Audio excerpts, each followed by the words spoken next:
Et cette demeure sera soit un jardin parmi les jardins du paradis, soit un trou profond parmi les trous profonds de l'enfer. Le prophète dit, il y a 3 choses qui te suivront, tes biens, ta famille et tes bonnes actions. Ou mauvaises actions, tes actions.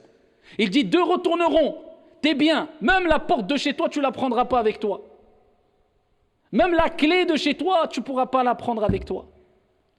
J'ai acheté une maison quelquefois de manière illicite en passant par riba et tout, en étant très fier. On peut être fier si on l'a fait de manière licite et que cette vie d'ici-bas, ce matériel, même si tu as une villa avec piscine, si tu as ce que tu peux avoir ce que tu veux, personne ne peut rendre illicite ce que Dieu a rendu licite. Mais à partir du moment où ça ne te détourne pas du rappel de ton Seigneur, ça ne te pousse pas à l'orgueil, ça ne te pousse pas au péché, à partir de ce moment-là, il n'y a aucun problème. Mais des gens qui sont prêts à transgresser tout pour avoir des grandes demeures, ils pensent que c'est l'objectif suprême. Pensez-vous qu'ils ont pu prendre avec eux ne serait-ce que la clé de chez eux? Les biens repartent, le prophète a dit.